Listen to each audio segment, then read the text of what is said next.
Good morning students. KPS की online classes में आप सबका स्वागत है। आज हम क्लास 7 हिंदी निकुंज लेसन 5 बातचीत के नए साथी को पढ़ने जा रहे हैं। पठन से पूर्व में दिया हुआ है कि जीवनोपयोगी साधन व तकनीक समय सापेक्ष है। जीवनोपयोगी साधन व तकनीक समय सापेक्ष है। सामने समय के साथ साथ इनमें बदलाव आता रहता है, यानी जैसे जैसे समय बदलता रहता है वैसे वैसे जीवनोपयोगी साधन और तकनीकों में भी बदलाव होता है। यदि हमें समय के साथ चलना है तो इन तकनीकों को अपनाना ही होगा। क्या हम संचार के क्षेत्र में आज मोबाइल फोन और इंटरनेट से रहित जीवन की कल्पना कर सकते हैं? बिल्कुल नहीं कर सकते हैं। आज के समय में संचार के जो साधन है, मोबाइल फोन, इंटरनेट, अतः संचार के साधनों जैसे फोन, इंटरनेट, इनके बिना जीवन की कल्पना करना असंभव है। चर्चा करें जीवन मूल्य, ये आप लोग स्टडी करेंगे। लेसन स्टार्ट करते हैं। क्या आपने अपने दादा दादी, नाना नानी या किसी दोस्त को कभी पोस्ट कार्ड भेजा है? आप सोच रहे होंगे कि यह कैसा सवाल है। पोस्ट कार्ड जो है वो इन दिनों बंद हो गए हैं। हम लोग नहीं भेजते क्योंकि मोबाइल से घिरे हुए हैं। तो जो भी मैसेज हमें करना होता है या बात करनी होती है किसी से, तो हम डायरेक्ट मोबाइल या फ़ोन के द्वारा जो है वो कर लेते हैं। इसलिए पोस्ट कार्ड का यूज़ है वो धीरे धीरे एकदम कम हो गया है। आप सोच रहे होंगे कि ये कैसा सवाल है, लेकिन सच्चाई यही है कि आज के कई बच्चों ने पोस्ट कार्ड देखा तक नहीं है। और ये रियलिटी है कि ज़्यादातर बच्चे जो हैं आज के, उन्होंने पोस्ट कार्ड देखा भी नहीं है। पोस्ट कार्ड यानी कार्ड का छोटा सा टुकड़ा, एक छोटा सा टुकड़ा होता है कार्ड का, जिस पर कुछ साल पहले तक लोग चिट्ठी लिखा करते थे। उस पर चिट्ठी लिखी जाती थी कुछ साल पहले तक। आजकल बहुत कम यूज होता है उसका। वैसे सच तो यह भी है कि बड़े शहरों के कई बच्चों ने तो डाकिया यानी पोस्टमैन भी नहीं देखा है। बड़ी सिटीज के जो बच्चे होते हैं उन्होंने तो पोस्टमैन को भी नहीं देखा है, जो घर घर जाकर लोगों को उनकी चिट्ठियां पहुंचाता है। हमारे यहाँ तो फिर भी ये देखने को मिलते हैं। कुछ डॉक्यूमेंट्स जो है वो पोस्ट ऑफिस के द्वारा आता है, तो पोस्टमैन है वो हमारे घर तक पहुंचाता है। पर बड़ी सिटी के बच्चों ने शायद इन्हें नहीं देखा है। दरअसल आज कंप्यूटर और आधुनिक उपकरणों का जमाना है, इसलिए बातचीत के लिए पोस्ट कार्ड जैसे साथी हमसे दूर हो गए हैं। इनका यूज कम कर दिया है हम लोगों ने, और इनकी जगह ले ली है कई दूसरे नए साथियों ने। इनकी जगह पर कुछ नई जो है उपकरण काम में आने लग गए हैं। आज बात इन्हीं नए साथियों की करते हैं जिनकी अपनी अपनी खूबियां हैं और जिनका यूज आजकल वर्तमान में हम बहुत ज़्यादा करते हैं, जिन्होंने इन पोस्ट कार्ड वगैरह की जगह ले ली है। तो उन्हीं की चर्चा इस लेसन में करेंगे। इस कड़ी में सबसे पहले बात ईमेल की। तो ये जो नए साथी है उनमें सबसे पहले आता है ईमेल, यानी इलेक्ट्रॉनिक मेल की। पुराने ज़माने में अगर ईमेल का आविष्कार हुआ होता तो निश्चित तौर पर इसे चमत्कार माना जाता। यानी पहले के ज़माने में, पुराने समय में अगर ये होता ईमेल का आविष्कार, तो इसको चमत्कार ही मानते। ईमेल की खासियत ही ऐसी है। ईमेल की खासियत ये ऐसी है, सबसे बड़ी विशेषता यह है कि चुटकी बजाते ही आप अपना संदेश या चिट्ठी आदि किसी भी दूसरे व्यक्ति को भेज सकते हैं। यानी चुटकी के साथ हम अपना जो भी मैसेज या संदेश होता है वो किसी दूसरे व्यक्ति को सेंड कर सकते हैं। इतना ही नहीं, इसके लिए आपको अलग से रुपए खर्च करने की भी आवश्यकता नहीं है। यानी अलग से कोई एक्स्ट्रा पैसे लगाने की ज़रूरत नहीं है। सिर्फ इतना ज़रूरी है कि आपके पास ईमेल पता हो, आपके पास ईमेल का एड्रेस होना चाहिए। जिसको आपको मैसेज करना है उसका ईमेल एड्रेस होना चाहिए। ईमेल करने के लिए आपको इंटरनेट की ज़रूरत होगी। इंटरनेट कनेक्शन होना चाहिए आपके पास, जिसका आप अपने घर के कंप्यूटर में कनेक्शन ले सकते हैं या साइबर कैफे में जाकर इस्तेमाल कर सकते हैं। 15 अगस्त 1995 को इंटरनेट भारत में आया था। इंटरनेट जो है वो इंडिया में जब आया था, कब आया था? 15 अगस्त 1995 को। तब लोगों को नहीं पता था कि इंटरनेट अपने साथ ईमेल जैसा जादू भी लेकर आया है। इंटरनेट आया था 15 अगस्त 1995 को, लेकिन इंटरनेट के बारे में लोगों को ये नहीं पता था कि इंटरनेट अपने साथ में जो है वो ईमेल जैसा साथी भी लेकर आया है। तो ईमेल जो है वो इंटरनेट के साथ ही आया, लेकिन धीरे धीरे लोगों ने ईमेल की खूबियों को पहचानना, और आज देश में करोड़ों लोगों के पास अपना ईमेल पता है। यानी धीरे धीरे लोग पहचानने लगे, ईमेल की खूबियों को पहचाना। और आज जो है वो करोड़ों लोग ऐसे हैं जिनके पास ईमेल एड्रेस है अपना खुद का। आप yahoo.com, sifi.com, rediff.com और gmail.com जैसी साइट पर अपना ईमेल अकाउंट खोल सकते हैं। ये साइटें हैं जिन पे हम अपना अकाउंट खुद का खोल सकते हैं।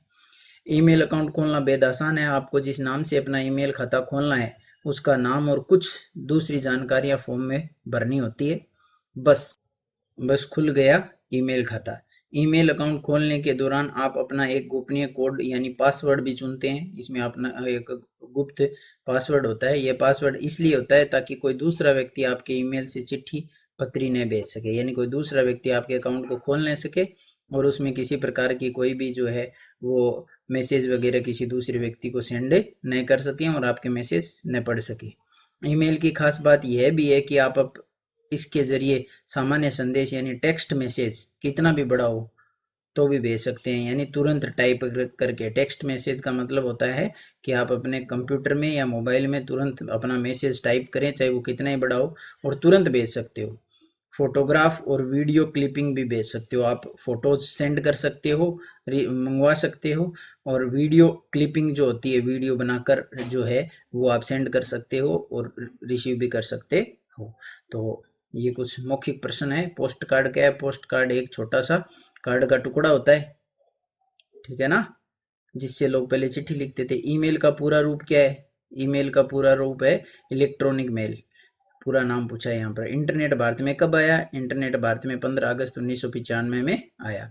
ईमेल अकाउंट खोलने के दौरान पासवर्ड क्यों चुना जाता है? ताकि हमारे ईमेल अकाउंट से किसी प्रकार की छेड़छाड़ नहीं की जा सके, हमारे मैसेज कोई पढ़ नहीं सके और खुद टाइप करके कोई मैसेज किसी को सेंड न कर सके। ईमेल में सैकड़ों विशेषताएं हैं, लेकिन एक कमी भी है। वह ये कि आप अपनी तरफ से भले ही ईमेल कर दें, लेकिन जब तक प्राप्तकर्ता यानी जिसे भेजा गया है वह उसे खोलकर पढ़ता नहीं है, इसका कोई मतलब नहीं है। यानी आपने अपनी तरफ से मैसेज तो भेज दिया, आप कोई भी सूचना संदेश पत्र लिखकर ईमेल के थ्रू, लेकिन वो तब तक उसका कोई भी मीनिंग नहीं बनेगा, कोई अर्थ नहीं है, मतलब नहीं है, जब तक सामने वाला व्यक्ति जिसको आपने वो भेजा है वो उसे खोलकर देख नहीं लेता। इंटरनेट ने इस परेशानी को भी दूर कर दिया है। अब इंटरनेट से ये परेशानी दूर हो गई है। इंटरनेट पर आप मैसेंजर के जरिए अपने चुनिंदा दोस्तों और रिश्तेदारों में लगातार संपर्क में रह सकते हैं। मैसेंजर के द्वारा आप अपने चुनिंदा जो दोस्त होते हैं चुन लिया जाता है उनको, रिश्तेदार रिलेटिव जो भी है, और लगातार उनसे संपर्क में रह सकते हैं। दूसरे शब्दों में ईमेल जहां वन वे कम्युनिकेशन है, वही मैसेंजर टू वे कम्युनिकेशन है। जैसे ईमेल को वन वे कम्युनिकेशन माना जाता है तो ईमेल को वन वे कम्युनिकेशन मानते हैं, तो फिर मैसेंजर जो है वो टू वे कम्युनिकेशन है। याहू, रेडिफ जैसी कंपनियों ने अपने मैसेंजर हैं इनके अलग अलग, जिन्हें कंप्यूटर पर डाउनलोड करना पड़ता है। इसके बाद आप अपने ईमेल पते को ही मैसेंजर में इस्तेमाल कर सकते हैं। जो आपने ईमेल अकाउंट बनाया है वो ही उसी का यूज यहाँ पर कर सकते हो आप। लेकिन जरूरी यह है कि आप जिन लोगों के संपर्क में रहना चाहते हैं उनके पास भी वही मैसेंजर हो जिसका आप इस्तेमाल करते हैं। ये चीज इंपॉर्टेंट है कि हम जिन लोगों को हमने चुन रखा है मैसेंजर में और जिनसे हम लगातार संपर्क कर रहे हैं तो मैसेंजर का इस्तेमाल कर सकते हैं। लेकिन जरूरी ये है कि आप जिन लोगों के संपर्क में रहना चाहते हैं उनके पास भी वही मैसेंजर हो। यानी हम मैसेंजर का यूज कर रहे हैं और हम जिन लोगों के संपर्क में रहना चाहते हैं उन लोगों के पास वही मैसेंजर होना चाहिए जो हमने डाउनलोड कर रखा है, अदरवाइज हम उनके संपर्क में नहीं रह सकते। हालांकि अब इस समस्या का भी हल निकल आया है। Weibo.com जैसी कुछ साइटें ऐसी है जो इस एक साथ कई मैसेंजर इस्तेमाल करने की सुविधा देती है। यानी ये एक ऐसी साइट है जहां पर हम कोई सा भी मैसेंजर यूज कर सकते हैं। इसके अलावा याहू मैसेंजर और MSS मैसेंजर के नए संस्करणों में एक दूसरे का उपयोग करने वालों को बात करने की सुविधा है। इंटरनेट मैसेंजर में सबसे बड़ा फायदा यह है कि आप जैसे ही कोई संदेश भेजते हैं प्राप्तकर्ता को फौरन मिल जाता है और वह उसी पल आपको जवाब दे सकता है। इंटरनेट मैसेंजर के जरिए ये आप बात करने वालों का वीडियो भी देख सकते हैं। इसके लिए दोनों को वेबकैम का इस्तेमाल करना होता है। यानी अगर हमें वीडियो देखना है, सामने फेस देखते हुए बात करना है, तो हम को जो है वो वेबकैम का यूज करना होगा। वेबकैम दोनों साइड में होना जरूरी है, तब हम एक दूसरे का जो है वो फेस देखते हुए बातचीत और उसके जो रिएक्शंस हैं वो देखते हुए बातचीत कर सकते हैं। इस मैसेंजर के जरिए बात करने को चैटिंग भी कहते हैं। मैसेंजर का यूज करते हुए जो बातचीत हम करते हैं टाइप करते हुए लिखते हुए उसे चैटिंग बोलते हैं। बात जब इंटरनेट की हो रही है तो बातचीत के साथ साथ ब्लॉग का भी जिक्र हो ही जाए। ब्लॉग वेब ब्लॉग का संक्षिप्त रूप है। वेब ब्लॉग जो होता है उसी को शॉर्ट में ब्लॉग ब्लॉग कहते हैं, जिसे सामान्य शब्दों में निजी डायरी भी कह सकते हैं। इंटरनेट के जरिए आप अपना एक पर्सनल ब्लॉग बना सकते हैं, जिसका नाम आप अपने नाम पर रख सकते हैं। जैसे blogger.com जैसी साइट पर आप अपना ब्लॉग बना सकते हैं, और इसके लिए भी आपको एक भी पैसा खर्च करने की ज़रूरत नहीं है। ब्लॉग का सबसे बड़ा फ़ायदा यह है कि आप कुछ भी लिखते हैं तो दुनिया भर के हज़ारों लाखों लोग उसे पढ़ सकते हैं। इतना ही नहीं, आप अपनी रुचि वाले लोगों के संपर्क में भी आ सकते हैं। उदाहरण के लिए, आप क्रिकेट के बारे में ब्लॉग लिखते हैं तो उसे पढ़ने वाले निश्चित तौर पर क्रिकेट में रुचि रखते होंगे। उसे वही लोग पढ़ेंगे जो क्रिकेट में रुचि रखते हैं। वे आपको क्रिकेट से जुड़ी नई जानकारियां दे सकते हैं। हिंदी में कौन कौन से ब्लॉग लिखे जा रहे हैं, यह देखने के लिए आप हिंदी blogs.com भी देख सकते हैं। इस साइट पे जाने पे हमें हिंदी में लिखे हुए ब्लॉग के बारे में जानकारी मिल जाती है। बातचीत की हो और मोबाइल फ़ोन की न हो तो ऐसा तो हो ही नहीं सकता। मोबाइल फ़ोन के बारे में हम सभी जानते हैं। मोबाइल फ़ोन का मतलब यह है कि आप चाहे जहाँ रहें, फ़ोन आपके साथ रह सकता है।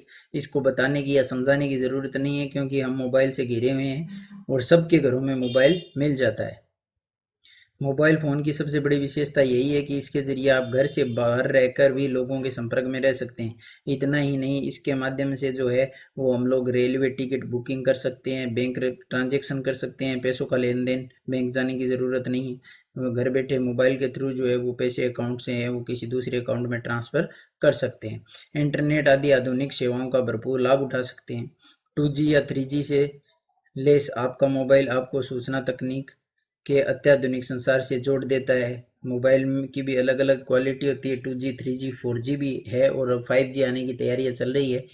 तो ये अत्याधुनिक तकनीक ने हमें जोड़ दिया है, संसार से जोड़ दिया है। मोबाइल हैंड सेट कई कंपनियां बनाती है, कई कंपनियां हैं वो मोबाइल बनाती है, जिनमें से आप कोई भी चुन सकते हैं। हम लोग अलग अलग कंपनी के फ़ोन रखते हैं। इसके बाद मोबाइल सेवा देने वाली किसी कंपनी से आपको कनेक्शन लेना पड़ता है। मोबाइल से सेवा देने वाली यानी जो भी सिम है हमारी, वोडाफोन, एयरटेल, जियो जो भी है, उस वो लेते हैं तो हम जो है वो कनेक्शन लेते हैं अपन। तो किसी भी सिम का कनेक्शन जो है वो हम अपने मनपसंद कंपनी से कनेक्शन ले सकते हैं। मोबाइल फ़ोन की सेवा लेने के दो विकल्प है, पोस्ट पेड और प्रीपेड। अब मोबाइल फ़ोन की सेवा अगर हम लेना चाहते हैं तो जो सिम होती है वो दो क्वालिटी की होती है, जिसमें एक प्रीपेड होती है और एक पोस्ट पेड होती है। मोबाइल फ़ोन का आजकल बहुत इस्तेमाल। तो मोबाइल में जो कनेक्शन में के लिए जो हम सिम लेते हैं वो दो टाइप की होती है, दो विकल्प होते हैं, पोस्ट पेड और प्रीपेड। प्रीपेड वो होती है जिसमें रिचार्ज एक सीमित समय के लिए होता है और वो रिचार्ज खत्म होने के बाद तुरंत रिचार्ज करवाना पड़ता है। ठीक है, रिचार्ज करवाया और मोबाइल में बैलेंस आ जाता है। पोस्ट पेड में क्या होता है, उसमें बिल आता है रिचार्ज का, जैसे लैंडलाइन फ़ोन के बिल आते हैं वे उसी प्रकार से पोस्ट पेड में बिल आता है। मोबाइल फ़ोन का आजकल बहुत इस्तेमाल एसएमएस और एमएमएस भेजने के लिए होता है। एसएमएस जिसमें हम कोई भी मैसेज टाइप करके भेजते हैं, और एमएमएस इसमें वीडियो क्लिप भेजी जाती है। एसएमएस यानी शॉर्ट मैसेज सर्विस और एमएमएस यानी मल्टीमीडिया मैसेज सर्विस। एसएमएस और एमएमएस भेजना बेहद आसान है। एसएमएस में आप फ़ोन कॉल से कम रुपए में अपना संदेश दूसरों को भेज सकते हैं, जबकि फ़ोटो वीडियो क्लिपिंग वगैरह भेजने के लिए एमएमएस का इस्तेमाल किया जाता है, एमएमएस का। चलते चलते आपको पेजर के बारे में भी बता देते हैं। पेजर भी एक जो है वो आजकल आधुनिक जो यंत्र या जो उपकरण है उन्हीं में से एक है। बातचीत का यह साथी अब ज़्यादा प्रचलन में नहीं है, आजकल इसका ज़्यादा यूज नहीं होता है। दरअसल पेजर एक ऐसा उपकरण है जिसके जरिए आप कहीं भी रहकर संदेश प्राप्त कर सकते हैं। पेजर पर संदेश भेजने के लिए लोगों को पेजर की कंपनी, जिस कंपनी से आपने सेवा ली है, के दफ्तर में फ़ोन कर बताना होता है कि आपको क्या संदेश भेजना है। यानी पेजर से अगर हम संदेश भेजना चाहते हैं कि लोगों को, तो पेजर कंपनी में जिसका हमने कनेक्शन लिया है या सेवा ली है उसके दफ्तर में फ़ोन करके बताना होगा कि संदेश क्या भेजना है। इसके साथ ही आपको जिसके पेजर पर संदेश भेजना है उस पेजर का नंबर बताना पड़ता है कि हमें इस नंबर पर है वो संदेश भेजना है। 1994 95 के आसपास जब मोबाइल फ़ोन हैंडसेट और इसकी सेवा बहुत महंगी थी, तब लोग पेजर का खूब इस्तेमाल करते थे। लेकिन अब मोबाइल सेवा के सस्ती होने के साथ ही पेजर का इस्तेमाल तकरीबन ख़त्म हो गया है।